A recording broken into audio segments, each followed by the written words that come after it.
She thought she had found it. That feeling, that spark, the elusive flicker of life that had long been buried under the weight of years, of routine, of emptiness, a connection, something real. At 65, her world had become a blur, each day blending into the next, all of them suffocating her. But now, as she sat at her desk, her fingers trembling just slightly, the notification appeared. Mark's message, a simple string of words, affectionate, warm, painted a world brighter than the dull gray she'd known. Her heart raced. For the first time in years, she felt alive. It wasn't just a message, it was hope, a promise, a chance at something more than the monotony she'd come to accept. For once, she felt like she mattered. But what if it wasn't love? What if, instead, everything she believed, everything that filled her with excitement, was part of a game that she didn't even know she was playing? What if this wasn't the start of something beautiful, but the beginning of something far darker, a twisted plan so carefully crafted that it would shatter her world, leaving nothing but ruin in its wake? A marriage tested, a heart betrayed, a life snuffed out without warning. Evie, 65, trapped in a marriage that once held promise, now reduced to an empty shell. Her husband, Edward, once full of passion and life, has become a ghost, a distant figure in her world. The love they shared long gone, and in its place, a cold silence. And so, in the quiet corners of her life, she reaches out. She finds Mark, a man who promises everything she's longed for. Mark, 30, charming, a smooth talker, a man who knows how to make her feel seen, make her feel wanted. His words, his promises, so convincing, so genuine. But what if that's all it is? What if it's a mask hiding a darker truth, a truth she'll never see until it's too late? His past, shrouded in secrecy. Behind the perfect facade lies a man who knows crime all too well. Deception, violence, an underground world. So vile would make even the hardest criminal shudder. But Evie doesn't see that. To her, he's a hero, her savior, the one who promises to bring her back to life. And then there's Edward, 68, a man who has grown invisible in his own marriage. A husband who no longer sees his wife as the woman he once adored. He notices changes in her, the way she smiles, the way her eyes shine with something he hasn't seen in years. But he can't quite put his finger on it. Something's different, but he doesn't know what. Suspicious, yes, but too proud, too disconnected to confront her. This is where it begins. A man, a woman, and a lie so carefully constructed it could tear everything apart. A marriage unraveled, a heart betrayed, a life erased. What happens when love becomes a weapon? What happens when trust is nothing but a tool for destruction?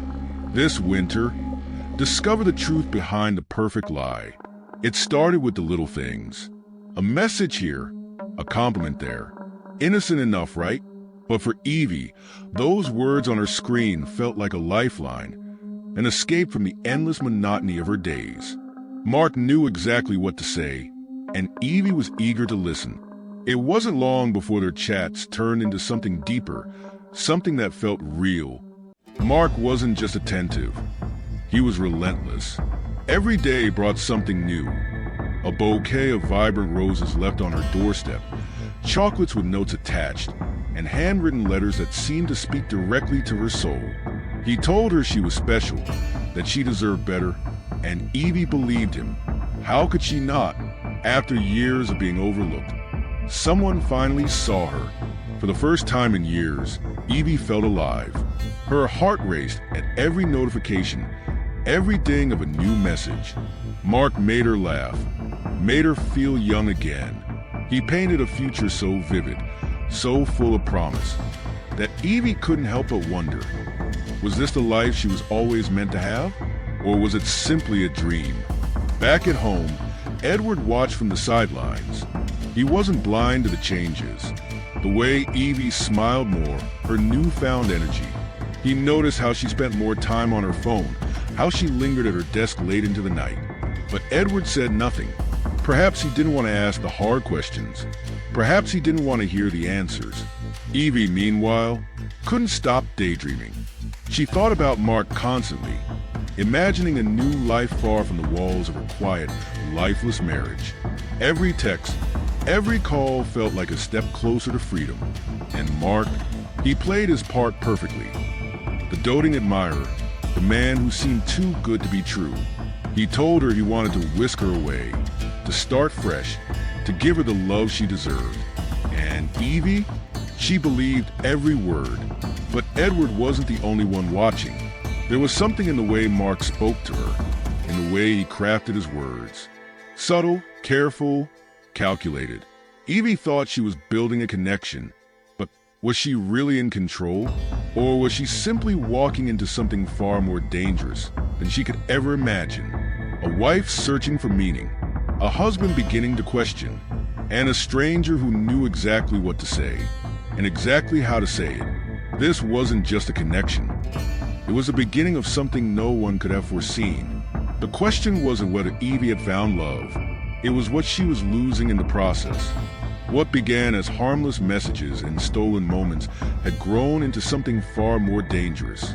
At first, it was just text messages, short and sweet, sent in the quiet hours when Edward wasn't looking. They were nothing more than innocent exchanges between two people who found solace in each other's words. But soon, messages weren't enough. Mark's voice became her addiction, a sweet melody that filled the void in her heart. Video calls became their lifeline. His face on the screen a comforting presence, a reminder of the escape she so desperately craved. The calls were frequent now, sometimes several a day, each one pulling her deeper into a web she didn't know she was caught in. But with every call, every secret text, the walls of her reality began to close in. The once familiar comfort of her home in Chicago now felt like a prison. Evie tried to ignore the growing guilt that gnawed at her, but it was becoming harder to push it aside. Every glance from Edward, every quiet moment they shared, was now laced with the suspicion she could no longer deny. He was starting to notice the late nights, the distracted looks, the way she'd smiled to herself after a call. He was suspicious, and it made her skin crawl. How long before he pieced it all together? But even as she crafted her lie, Mark pushed harder. He wasn't content with her simply hiding the truth. He wanted more. His words weren't just seductive. They were controlling, calculated. He spoke of love, of the future they could have together, making it impossible for her to see the cracks in his intentions. If you really loved me, he would say in that smooth voice, you'd come. You'd do anything for us. He wasn't asking, he was demanding, weaving her emotions into a delicate trap. She had no choice but to obey, to follow his instructions without question. Every doubt she had was quietly silenced by his reassurance, each word making her feel weaker, more dependent. Mark's words didn't just linger. They burrowed into her mind, twisting her thoughts, altering the way she saw everything. Slowly, she began to believe that this was the only way forward, that this trip to Brno was the next step in something meaningful, something real. The idea of refusing felt impossible now. But how could she explain this trip to Edward? How could she justify meeting a man she had only known through messages and calls? He had already been watching her closely, his suspicion growing like a shadow in their home. The lies were building on top of each other, and with every passing day, the risk of being caught grew. But as the cab pulled away from her home, Evie's heart wasn't racing with excitement. It was pounding with dread. She told herself it was just nerves, that everything would be fine. She had taken precautions. She had crafted the perfect story for Edward. She would be back in a few days, and nothing would change. But deep down, she knew she'd crossed a line she could never uncross. What was once a harmless flirtation had now become something far more serious and far more dangerous. As the elevator doors closed and they ascended to the suite, the silence between them felt heavier than it should have. Mark's presence beside her was almost suffocating. His gaze was constant, too intense, as if he were watching her every move. The glint of excitement in his eyes hadn't faded, but there was something else there now. Something darker, something that made her skin crawl. Evie couldn't help but wonder, was this really what she wanted? Or had she been led here by something or someone she couldn't control? She had always believed she was in control, that she could stop whenever she wanted. But now, she wasn't so sure. The suite in Brno was everything she'd imagined. Plush furniture, a breathtaking view of the city below, and an air of exclusivity that made it feel like she had stepped into a dream. Mark poured champagne into crystal glasses, his smile never wavering. He was the picture of charm, the perfect host, the perfect lover. He raised his glass to toast, his voice smooth and confident. But as the glass clinked against hers, something changed. A shadow crossed his face, brief but unmistakable. For just a moment, the mask slipped, and Evie saw something dark flicker in his eyes. "To us," he said, his voice as smooth as ever. "To our future." But for the first time, Evie wasn't sure if us was something she wanted or something she feared. She raised her glass mechanically, her mind racing with 1,000 thoughts. Was this really love, or had she been seduced into something far darker than she could ever have imagined? Back home in Chicago, Edward sat in the quiet of their living room, his phone in his hands. The screen glowed softly in the dark, showing Evie's unread messages still sitting in his inbox. He had tried calling her, texting her, but nothing had come through. Was this really love? Or had she unknowingly walked into a nightmare she could never escape? The night had started as a quiet, intimate evening, but the atmosphere in the hotel room had shifted drastically. What had once felt like a haven for Evie, a brief escape from the pressures of life, now felt like a cage she couldn't escape. Mark, who had shown nothing but affection until now, suddenly seemed to shift before her very eyes. Mark's eyes, once warm, now bore an unsettling coldness. He stood abruptly, his posture rigid. A dark shadow passed over his features as he took a step back, his gaze locking with hers in a way that sent a chill down her spine. "Evie, I thought you understood," he said, his voice much sharper than before. "You're not here because of some fairy tale. This isn't about us. You're here because I was hired to bring you here. You've been lured away from the States, and now you're mine to deal with." Her heart raced. Lured? Hired? She didn't understand. Who could want her brought all the way to the Czech Republic? Her confusion deepened, and before she could say anything, Mark reached for his phone. He dialed a number and put it on speaker. "Yeah." Mark's voice was low but clear. "She's here, like you asked. Everything's ready." A pause. "Are you sure it's necessary?" Mark asked, his voice almost pleading. "We can still use her for other things." The voice on the other end crackled, its tone unmistakably firm. "No, you know the deal. Get rid of her, Mark. She's of no use anymore. She's just a loose end.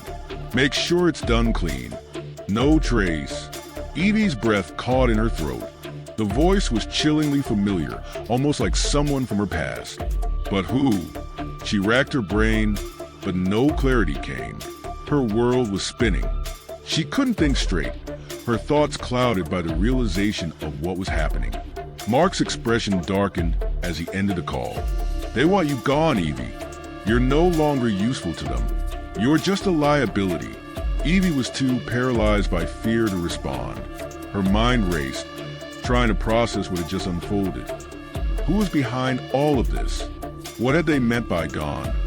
And why her? The air in the room seemed to thicken, as if something far more dangerous was settling around her. She felt a sinking sensation, as if the ground beneath her was no longer solid. Her heart began to pound in her chest as Mark's associates moved in closer, their expressions dark and filled with a quiet anticipation. Evie's breath came in quick, shallow gasps as she tried to make sense of everything. They had no intention of letting her go. Her stomach twisted in knots, and her mind screamed in disbelief. How could this be happening? She had come here for a fresh start, and now she was trapped in a nightmare she couldn't escape. One of the men grabbed her roughly by the arms, pulling her toward the door. She resisted, kicking, struggling, but it was futile. The door slammed shut behind her, plunging her into an unfeeling darkness. The vehicle they shoved her into felt like a metal cage, the oppressive silence inside suffocating. The van's doors closed with a heavy thud, and the engine roared to life.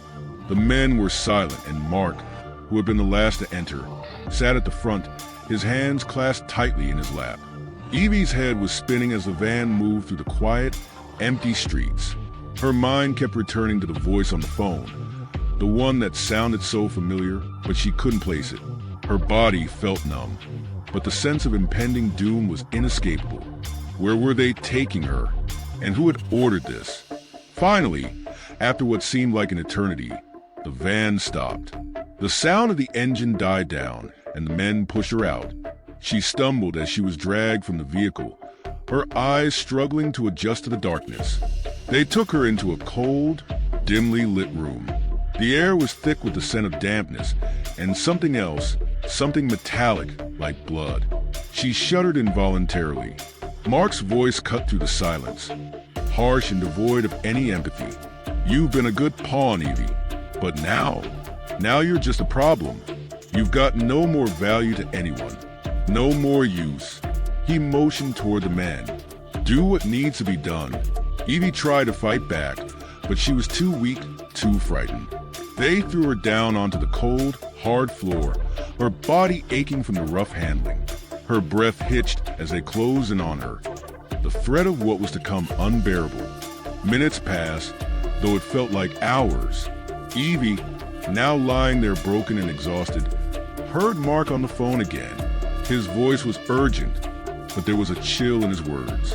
"It's done," Mark said to the person on the other end. "She's here.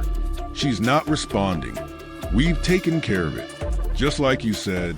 The voice on the other end responded with calm indifference. "Make sure she's really gone, Mark. We don't want any surprises. After all, you wouldn't want your payment to be withheld, would you?" Evie's mind spun as she lay there. Gone? What were they talking about? Who had hired Mark and his men? But something inside her clicked. The voice. It was the same as the one she had heard earlier. The voice that had given the order. But who could it be? A chill ran through her spine as her blood turned to ice. Her thoughts were fragmented, but she could almost swear she knew that voice. Had it been someone close to her, someone she trusted? But there was no time to ponder the question. Mark's associates lifted her from the floor and positioned her in front of a camera. Mark stood by, his face emotionless. They filmed her lifeless body as it lay there, still and silent. Evie's breath faltered. There was no escape now. Her pulse was weak and her vision blurred. She was being used. She was the product of a ruthless plan. The men moved her limp body into the back of a vehicle once again, this time with no intention of bringing her back to life. She was a final piece in their cruel game. They drove for what felt like hours before stopping at a secluded spot near a body of water. The men roughly threw her body into the water, her last breath stolen by the cold, dark abyss. Mark watched from a distance, his hands in his pockets, a blank expression on his face as the body sank into the murky depths. As they drove away, leaving nothing but silence in their wake, they made one final call to confirm the job was complete. "Done," Mark said, his voice cold, devoid of emotion. "She's gone." The voice on the other end simply replied, "Good. You'll get your payment." But Mark, as he hung up the phone, couldn't shake the nagging feeling that there was something more to this job, something far darker than he had imagined. Who had really been pulling the strings all along? And what had they wanted with Evie in the first place? The answers were buried with her. 2 days had passed since Edward last heard from Evie. The message still lingered in his mind. "I'm here. I'll call you once I settle in." But no call ever came. Initially, Edward dismissed it as a busy schedule or poor phone reception. However, as the hours turned into days, his concern grew. He began calling her repeatedly, each attempt going straight to voicemail. Messages were left unanswered. By the third day, Edward's anxiety reached its peak. Something was wrong. He walked into the local police station, visibly distressed, and filed a missing person report. Detectives quickly began their work, starting with the information Edward provided. Evie had told him she was traveling to Seattle for a work-related conference. Flight records confirmed that she boarded a plane on the day of her departure, but the investigation took a shocking turn. Evie had never landed in Seattle. Instead, records revealed she had traveled to a city in another country. The discovery was a bombshell for Edward and the police. Detective Karen Hughes, leading the case, sat Edward down to break the news. "Mr. Collins, your wife didn't go to Seattle," Karen said, sliding over the documents. "She flew to Brno. Do you have any idea why she would have lied about her destination?"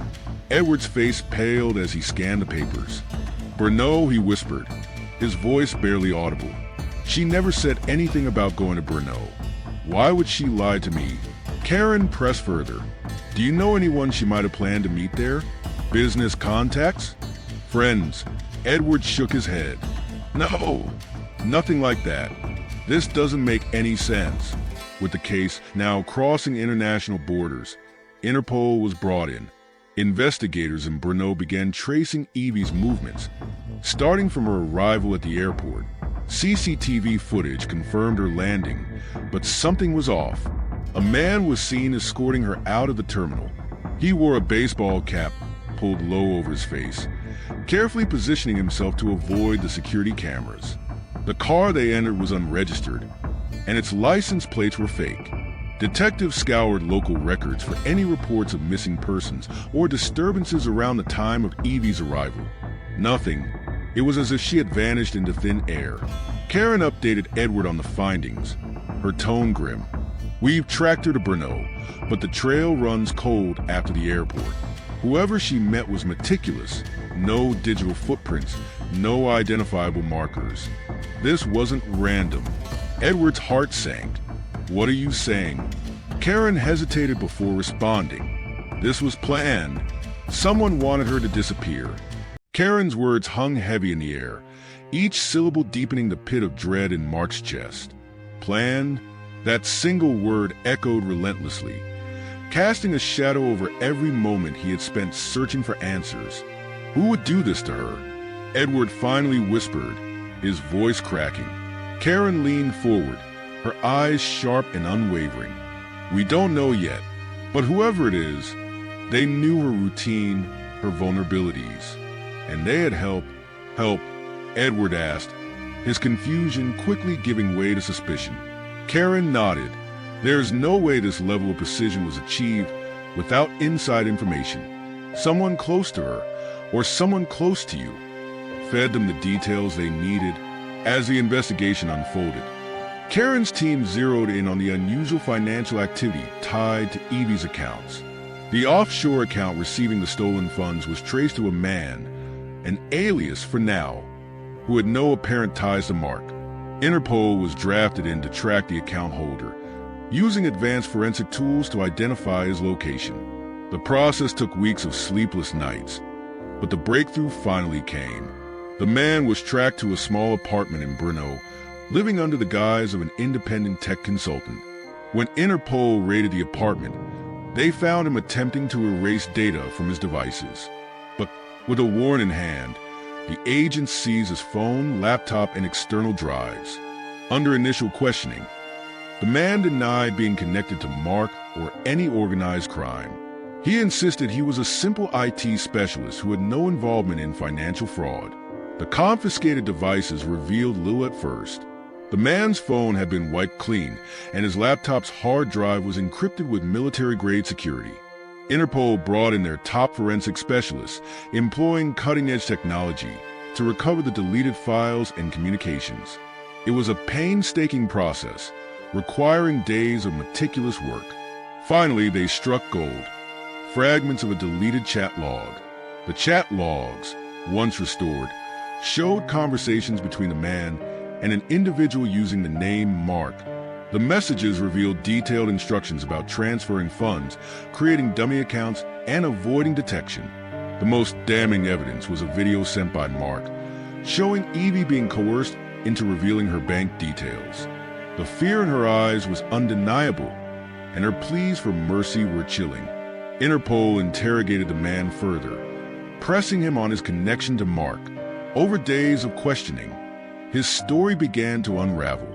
Eventually, under mounting pressure, he admitted, "Mark and I met only once in person." Upon deeper investigation, Interpol uncovered an unsettling truth. The man arrested in Brno was, in fact, Mark. Chat histories, voice notes, and financial transactions confirmed his identity beyond doubt. But there was another twist. Mark revealed that someone else had contracted him to orchestrate the entire operation. When pressed for details, he provided vague but unsettling clues that pointed back to Edward himself. The investigators returned to Edward with their findings. Karen laid out the evidence methodically, ensuring every piece was irrefutable. "How do you explain the communication between you and the man arrested in Brno?" she demanded, her voice sharp. Edward's face paled. I don't know what you're talking about. I've never met him." Karen didn't flinch. "Mark, the man arrested in Brno. We found messages, phone records, and financial links connecting you to him." Edward's eyes flickered, but his defenses were crumbling. "Someone's framing me. That's not me," he muttered, his voice faltering. Karen continued, "You hired him to kill Evie. Mark, whose real name is Radek Nowak, was the one you sent to Brno to carry out the hit." Karen revealed the final piece of evidence, records showing that Edward had been in contact with Radek. The investigation had uncovered all the details, from the initial hire to the instructions Edward had given to Radek to take out Evie. As the investigation progressed, the weight of the evidence became undeniable. Karen, with her sharp focus, methodically presented the findings to Edward. Every piece of evidence seemed to tie him closer to the crime, unraveling the web of deception he had worked so carefully to create. "I have the phone records, the bank transfers, the messages," Karen said, her voice steady but firm. "How do you explain your connection to Radek Nowak, the man arrested in Brno?" Edward's eyes widened slightly, the facade of confidence slipping as he tried to maintain control. "I've never met him. This is all a mistake." Karen didn't flinch. "The messages between you two were clear. Payments made, plans discussed. You were the one who hired him. We know everything." Edward's breath caught in his throat, his face blanching. His eyes darted to the documents laid out before him. But no explanation could undo the truth staring him in the face. He sat in silence for a moment before responding, his voice faltering. In a final move, Karen arranged for Edward to face Radek Nowak, the man he had hired to do the unthinkable. Radek had been extradited quietly, his true identity concealed until now. As the two men stood across from each other, the tension was heavy. The room was thick with anticipation. Edward looked at Radek, his breath shallow, as if he could still deny it all. But Radek's cold stare met his, and the reality of the situation set in. "You're the one who hired me," Radek said, his voice calm, almost indifferent. "It was you who wanted her gone." Edward remained silent, his eyes flickering with a mix of anger and defeat. The walls had closed in on him, and there was nowhere left to run. The pieces of the puzzle had fallen into place. With the final piece of the puzzle revealed, Karen pulled out the final evidence, a series of audio recordings from Radek's phone, where Edward's voice was unmistakable, giving clear instructions. The chilling tone in Edward's voice on those recordings sealed his fate. The man who had tried to play the role of a broken husband had been orchestrating a murder from the shadows all along. Edward's chest tightened, the truth cutting deeper than any accusation could. His hands trembled as he looked up at Karen, unable to hide the guilt in his eyes. "It wasn't supposed to happen like that," he said, his voice barely a whisper. "I thought I could get away with it. Just make everything disappear, and then I'd be free. I didn't mean for it to go this far. I thought it would be simple. Get rid of her, take the money. But then it wasn't. Edward's face contorted as the full weight of his actions sunk in. The once pristine image of a grieving husband shattered, revealing the depths of his greed and desperation. He had been blinded by his desire for wealth and control, willing to sacrifice everything, including the woman he had once vowed to love. His confession was not one of remorse, but of a man caught in his own web of lies and deception, realizing too late that the path he had chosen had no way back. Edward's trial was swift and without mercy. The full extent of his deception was laid bare for all to see, and the cold reality of his actions was undeniable. He was sentenced to life in prison, with no possibility of parole. Radek, his accomplice, received a similar sentence. Karen's pursuit of the truth had brought justice for Evie, but it was a hollow victory. The cost of uncovering the darkness within Edward had left a permanent scar. For Karen, this case would remain a reminder of how far someone would go when consumed by greed and a desire for control. Thank you for watching. If you're fascinated by true crime and want to uncover more chilling stories, make sure to subscribe and hit the notification bell. Stay with us for more gripping tales of mystery, deception, and the truth behind the headlines.